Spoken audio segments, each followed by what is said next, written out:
El 23 de octubre de 1956, el pueblo húngaro se sublevó contra la dominación de la Unión Soviética. Fue la primera reacción histórica que un pueblo dominado por el comunismo tomaba masivamente para liberarse. Comenzó como una protesta estudiantil que fue apoyada por las Fuerzas Armadas húngaras y finalmente aplastada ferozmente por la intervención de los tanques soviéticos en el país. La orden brutal para que los tanques soviéticos entraran en Budapest fue emitida por Anastas Mikoyan, viceprimer ministro de la Unión Soviética. Por eso, cuando se anunció el viaje de Anastas Mikoyan a Cuba en febrero de 1960, un grupo de estudiantes de la Universidad de La Habana y de la Universidad Católica de Villanueva decidieron repudiar públicamente la visita del responsable de la matanza de Hungría. Cuando nosotros nos enteramos de la visita a Cuba de Anastas Mikoyan, viceprimer ministro de la Unión Soviética, el hombre que envió las tropas rusas a masacrear el levantamiento libertario de Budapest en el año 56, pues obviamente nosotros nos preocupamos como estudiantes y ahí comienza, en cierto sentido, la idea de hacer algo, de protestar, de manifestarnos. Lo que menos se merecía Cuba en ese momento era la visita de un asesino como Anastas Mikoyan. Sin embargo, el gobierno se preocupó de invitarlo y era una señal de que había ciertas intenciones de convertir a la revolución del 59 en una revolución comunista. En la Universidad de La Habana y en otras universidades de Cuba, había un grupo de estudiantes. Nosotros estábamos formando parte de un grupo extenso de estudiantes que estaban luchando por tratar de que la revolución no tomara un camino totalitario. Nosotros estábamos en la Universidad de La Habana, teníamos posiciones en la Federación de Estudiantes Universitarios, publicábamos varios periódicos, Manicato, Trinchera, y cuando supimos la noticia de que Anastas Mikoyan venía a Cuba, nos dimos cuenta de que había que hacer algo. Anastas Mikoyan había sido el principal causante del asesinato de los húngaros durante la rebelión por la libertad que hubo en Hungría. Y entonces nos decidimos a ir al Parque Central y llevaron en forma de bandera cubana, contrarrestando la corona de hoja y martillo que llevaba Mikoyan. Y nosotros pensábamos que cuando llegáramos al Parque Central iba a ser una manifestación pacífica, no íbamos a tener confrontaciones ni ningún problema. Pero no nos equivocamos. En el Parque Central nos estaba esperando la policía, miembros de la seguridad del Estado de Cuba y otros miembros del Partido Comunista de Cuba, y nos golpearon, rompieron la corona nuestra y llevaron presos a muchos de nuestros compañeros. Yo me recuerdo haber llegado al Parque Central y ver en diferentes partes muchos compañeros regados por todo alrededor del parque y llegar Alberto con la corona. Pero y entonces cuando Alberto llegó con la corona, estaba como, yo lo fui me recuerdo haberlo ido a encontrarme con él y cargar la corona con él, y entonces de repente nos pararon unos milicianos y nos dijeron que qué íbamos a hacer. Y le dijimos que nosotros, Alberto le dijo en su voz típica, que queríamos presentarle un desagravio al apóstol debido a la corona de Mikoyan. Alguien sugirió que había que hacer algo al manifestar una repulsa a Mikoyan, particularmente por ser el represor de la revolución húngara. A esa época, en Cuba todavía reinaba una gran confusión ideológica. Muchos de los estudiantes habían apoyado la revolución y no estaban dispuestos a que esa revolución fuera controlada por los comunistas. I know you are worried. First of all, if we are communists. And of course, I have said very clear that we are not communists. Very clear. Pero había todavía un buen grupo de personas, qué sé yo, con sentido común, que creían que todavía había un espacio de vamos a llamarle democrático, de poder expresar tus opiniones. Es más, los carteles en ese momento no decían abajo Fidel Castro, no decían abajo la revolución, no. Decían viva la revolución, no recuerdo si decían viva Fidel Castro o no, pero sí viva la revolución, abajo el comunismo. Bueno, para entender el Parque Central hay que recordar que en Cuba en ese momento había una polémica a nivel nacional sobre el peligro de que algunos querían desviar la revolución hacia el comunismo, y también hay que entender que en toda Cuba había una polémica alrededor de ese tema, si la revolución debería ser democrática como se prometió, humanista, o debería ser comunista. Había fuerzas ya dentro del proceso revolucionario, entre ellos sus principales dirigentes, que querían que la revolución fuese comunista. Visto en los años, la manifestación del Parque Central, que fue básicamente juventud, fue la protesta en contra de lo que nosotros veíamos como el camino equivocado que llevaba a la revolución. En aquel momento no se había declarado comunismo, ni socialismo, ni ninguna cosa de estas, pero veíamos que el acercamiento a la Unión Soviética no era lo que nosotros estimábamos que debía suceder, y esto fue una demostración abierta en contra de lo que nosotros pensábamos que era el camino equivocado de la revolución. De los estudiantes que allí participaron pensaban que no había contradicción entre ser revolucionarios y ser anticomunistas. Pero eso no era lo que el gobierno pensaba.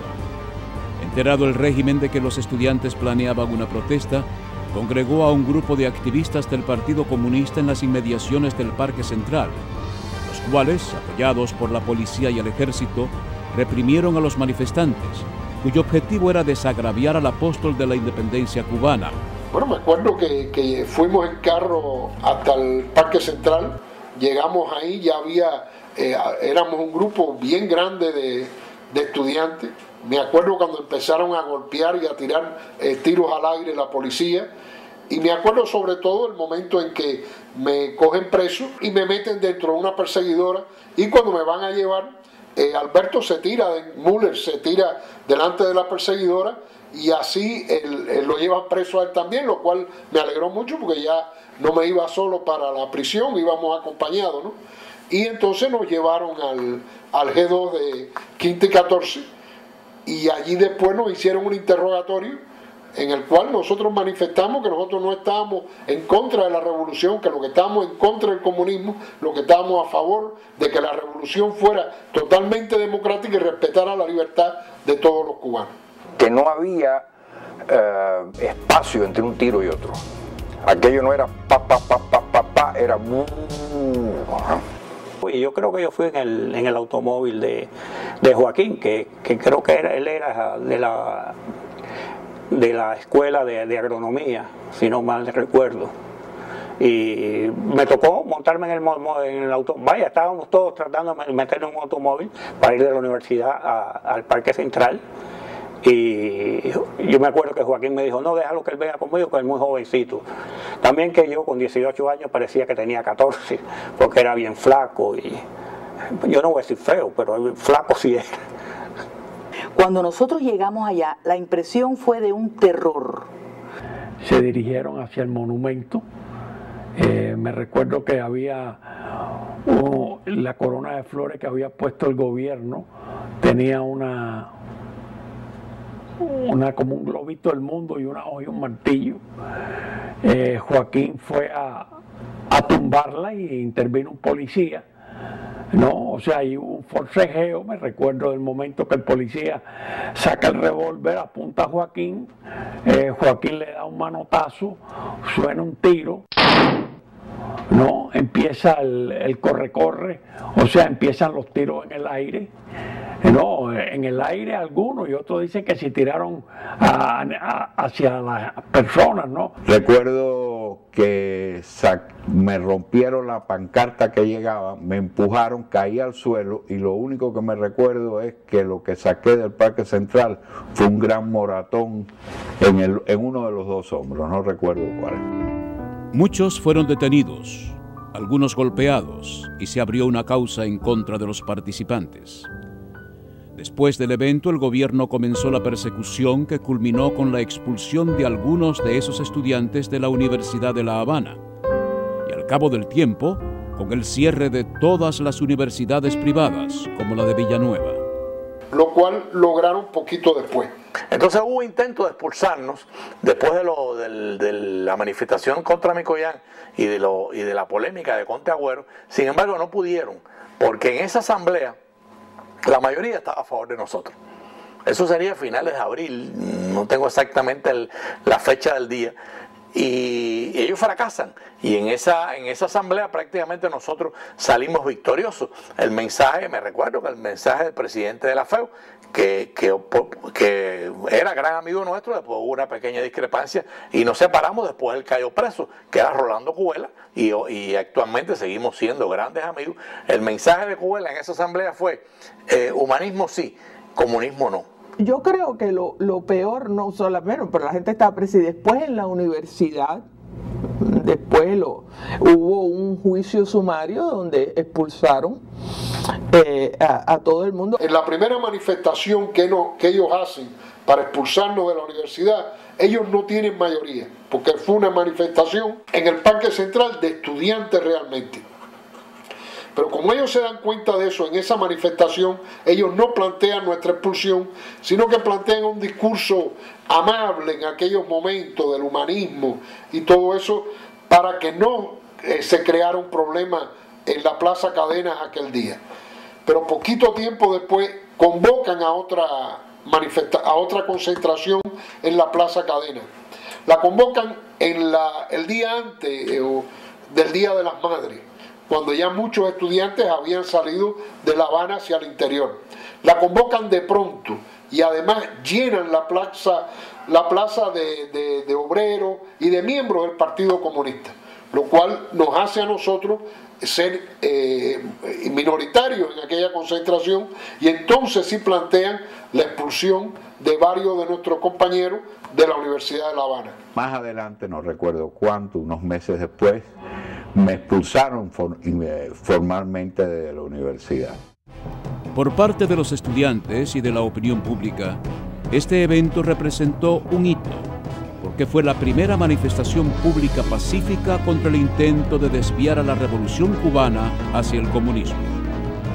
Desde ese momento, muchos consideraron que el gobierno de Fidel Castro se había definido por el comunismo, y que no quedaba otra opción que la de combatir al régimen con todas las fuerzas posibles. Muchos abandonaron el país. Al día siguiente salen en Bohemia las fotos de la invasión, y entonces en la foto de la invasión sale una foto de mi hermano muerto.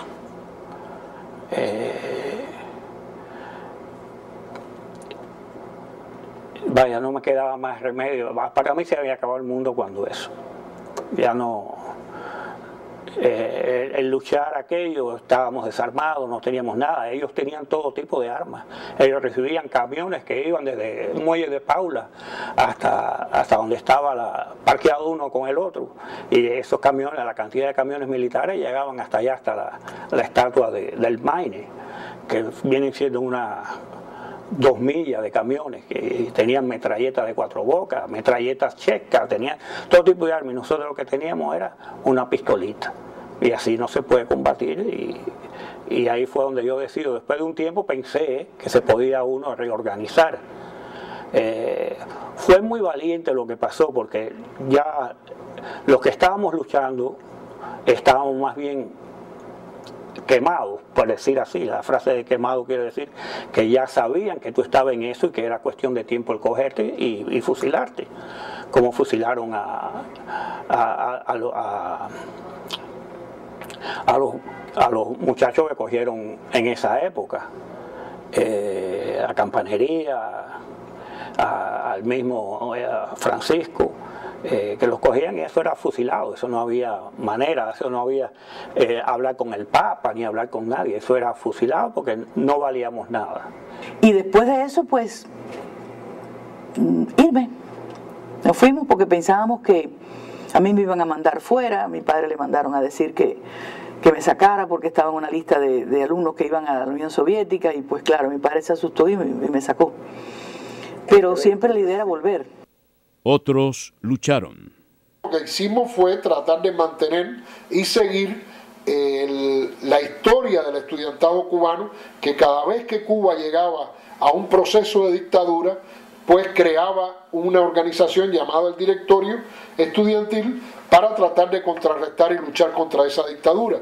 Y eso fue básicamente lo que hicimos nosotros, empezar a fundar y a conversar con otros estudiantes para crear el Directorio Revolucionario Estudiantil, que se forma en aquella época, pero ya con una visión de lucha clandestina en contra del gobierno de Castro. Otros terminaron en un largo presidio. Visto en la distancia, a 50 años, la protesta estudiantil contra Mikoyan fue un gesto de alerta y una denuncia que tuvo repercusiones en la vida universitaria y en la vida del país. Pues yo creo que tuvo una gran resonancia, sobre todo el poner un límite a lo que ya en Cuba estaba pasando, el darnos cuenta de que el régimen iba hacia un sistema totalitario, que el régimen iba a aplastar todas las libertades, que el régimen no iba a permitir ninguna manifestación en contra suya, ni siquiera pacífica de ningún tipo, y que no había más alternativa que pasar a una lucha en contra de ese régimen para tratar de reconquistar nuestra libertad. Los estudiantes del día de hoy en Cuba me imagino que desconocen todo esto. Yo creo que tenemos una función en el futuro, poco a poco, de llegar a llenar las lagunas que tienen, sobre todo la gente joven, de cuanto a la historia de Cuba y la historia de la revolución. Que se sepa que realmente, sobre todo nos interesa saber eso, que siempre hubo una continuidad, porque en Cuba siempre que había una injusticia, los estudiantes se tiraban por la colina, por aquella escalinata famosa, hacia abajo en protesta. Y pasó en tiempos de Machado, pasó en tiempos de Grau, pasó en tiempos que hubo abusos de parte del gobierno. Y por supuesto en tiempos de Batista.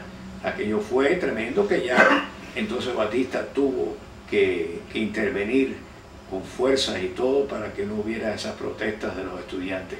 Y cuando Fidel Castro pasa igual. Llega un momento que se meten las fuerzas del gobierno, que ellos las disfrazaron diciendo que eran milicianos estudiantes, que no tenían nada de estudiantes, porque ni siquiera en la Universidad de La Habana a mí me entraron a golpe diciendo que eran estudiantes de la universidad, y yo inclusive me encargué, digo, aquí ninguno de ustedes, porque eran muchachos de 14, 15 años milicianos, ¿no? Ninguno de ellos era estudiante universitario. El Parque Central fue una línea en la arena que había que cruzar. Realmente nunca pensamos mayores consecuencias del acto. Nunca pensamos que iba a tener la trascendencia vista 50 años atrás, que fue el primer acto en sí de oposición pública y directa a la intervención comunista en la Revolución Cubana. Esta parte de la historia debe ser conocida y recordada por las juventudes cubanas en una nueva Cuba. Es importante señalar que en la historia de Cuba los estudiantes han estado en la vanguardia de todos los movimientos sociales, políticos en la isla que se han opuesto a dictadores, y que ellos fueron los primeros que trataron de lanzar el llamado en contra de la Unión Soviética y en contra de la penetración soviética y comunista en Cuba. O sea que desde el punto de vista es importante que los estudiantes fueron los principales y los primeros hasta cierto punto que se opusieron a la presencia soviética en Cuba. Ese día, el 5 de febrero, marca para el estudiantado cubano que cree y sigue creyendo en las libertades individuales, en el derecho de hablar sin temor a represalias, marca el inicio de la confrontación con el dogmatismo comunista que va a imponer la revolución cubana, que está imponiendo la revolución de Fidel Castro. En ese momento hay un despertar. Señores, nos estamos enfrentando a una nueva y más brutal tiranía, porque es dogmática, está basada en un credo que resultó ser fatal para los cubanos, porque no tenemos la menor duda que el estudiantado cubano inicia una lucha frente al error de Fidel Castro de amarrar su revolución al sistema totalitario del marxismo-leninismo. El síntoma definitivo, el más claro, fue a la policía y al ejército cubano disparándoles a unos manifestantes que lo que querían era desagraviar al apóstol Martí y de alguna manera condenar la visita de Anastas Mikoyan, que fue un represor grave y peligroso dentro del mundo soviético. Así que a partir de febrero de 1960, a partir de ese episodio, ya se le hizo claro a los cubanos que el problema no era solo entre un nuevo dictador y la sociedad cubana, sino entre las dictaduras del Este, con la presencia de la Unión Soviética y el pueblo cubano.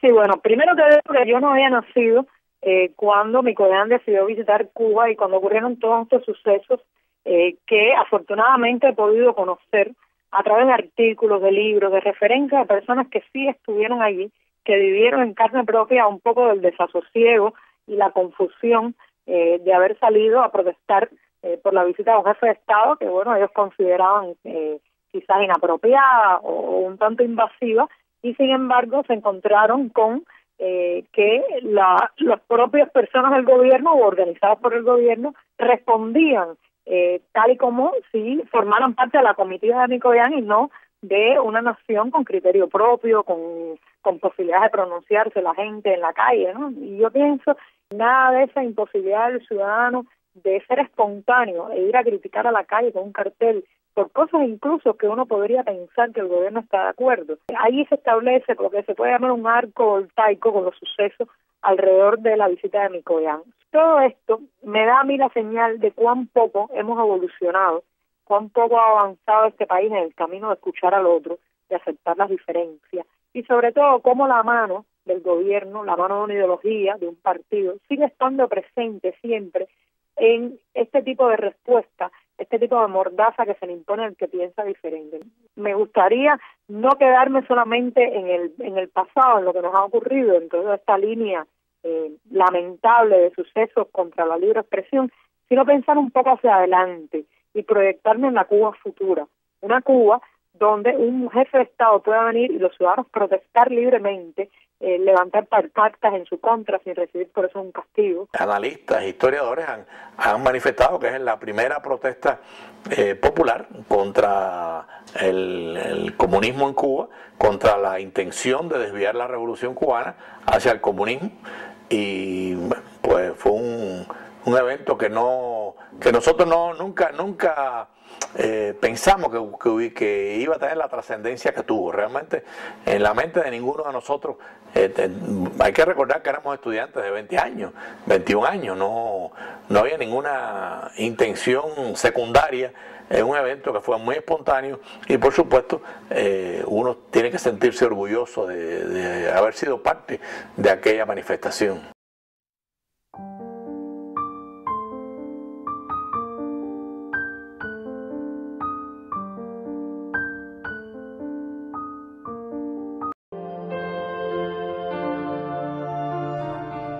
Encontrar ayuda profesional que facilite la vida cotidiana de nuestros padres y familiares en general es una decisión muy importante y que a veces se nos hace difícil.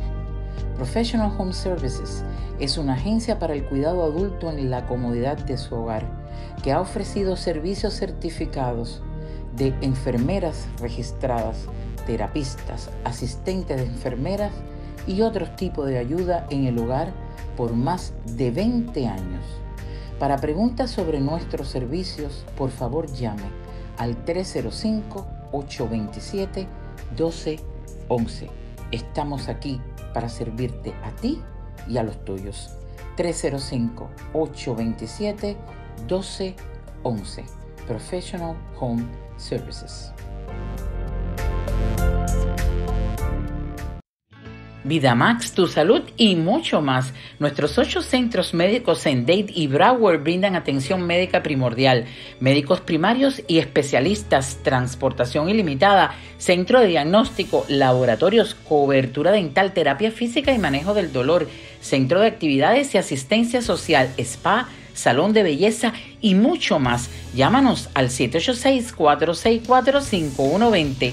En VidaMax, tú eres nuestra prioridad. 786-464-5120. VidaMax y mucho más.